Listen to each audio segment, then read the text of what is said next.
Assalamualaikum warahmatullahi wabarakatuh.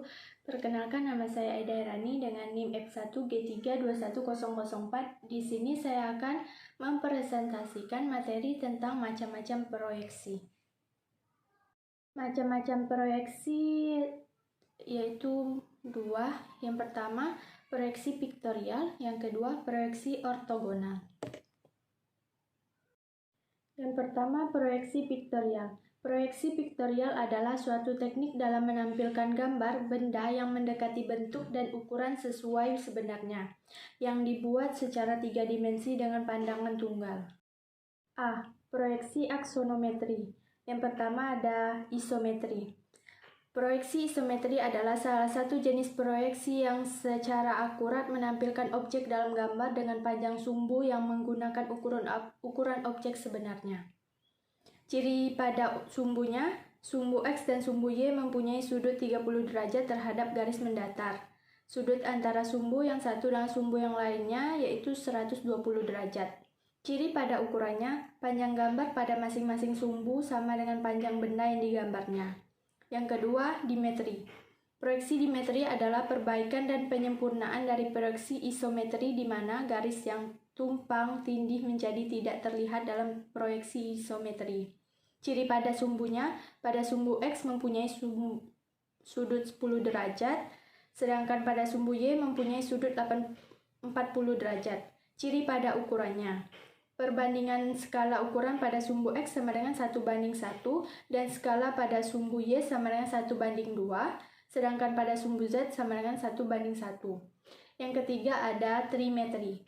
Proyeksi trimetri adalah proyeksi dengan skala pendekatan 3 sisi dan 3 sudut tidak sama.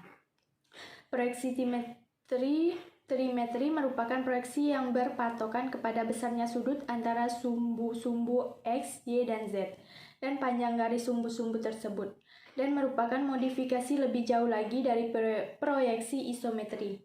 Ukuran panjang, lebar, dan tingginya ketiganya disesuaikan. Biasanya menggunakan perbandingan 10:9:5 atau 6:5:4. Dalam proyeksi trimetri terdapat masing-masing 3 macam skala dari sudut kemiringan. Di sini terdapat beberapa gambar tentang proyeksi aksonometri dan bagiannya yaitu isometri, trimetri, dan dimetri. B. Proyeksi oblique atau miring. Proyeksi miring adalah proyeksi gambar di mana garis pada proyeksi tidak tegak lurus terhadap bidang proyeksi namun membentuk sudut miring. Permukaan depan objek pada gambar ditempatkan dengan bidang kerja proyeksi sehingga bentuk permukaan depan objek tergambar seperti sebenarnya. Apabila panjang objek pada proyeksi sama dengan panjang sebenarnya, maka disebut proyeksi miring Cavalier. Sedangkan untuk panjang objek pada proyeksi yang diperpendek disebut dengan proyeksi miring kabinet. Gambar pada proyeksi miring memiliki basis sumbu 0,45 dan 90 derajat. Yang C. Proyeksi perspektif. Proyeksi perspektif adalah salah satu jenis proyeksi piktorial yang mempunyai kesan visual yang mirip dengan gambar sebenarnya. Namun, cara menggambar proyeksi perspektif sangat rumit, terutama pada bagian-bagian kecil. Dalam tampilan perspektif, garis proyeksi berpusat pada satu atau beberapa titik tertentu. Berikut contoh gambar proyeksi oblique miring dan proyeksi perspektif. Yang kedua ada proyeksi ortogonal. Proyeksi ortogonal adalah gambar yang diproyeksikan dan bidang proyeksinya tegak lurus dengan proyektor. Proyektor adalah garis yang memproyeksikan objek ke bidang proyeksi. Dalam proyeksi ortogonal terdapat beberapa perspektif yaitu tampak depan, tampak atas, tampak samping, dan proyeksi piktorial. Pada proyeksi ortogonal terdapat dua macam. Yang pertama, A. Proyeksi Eropa. Proyeksi Eropa adalah proyeksi yang posisi proyeksi dan arah garis pandangnya terbalik. Proyeksi Eropa sering juga disebut proyeksi kuadrat 1 atau proyeksi sudut pertama.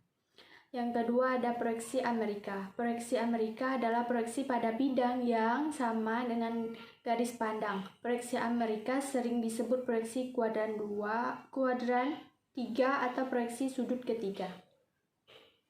Baiklah, itulah hasil dari presentasi saya. Jika ada salah kata, saya mohon maaf. Wassalamualaikum warahmatullahi wabarakatuh.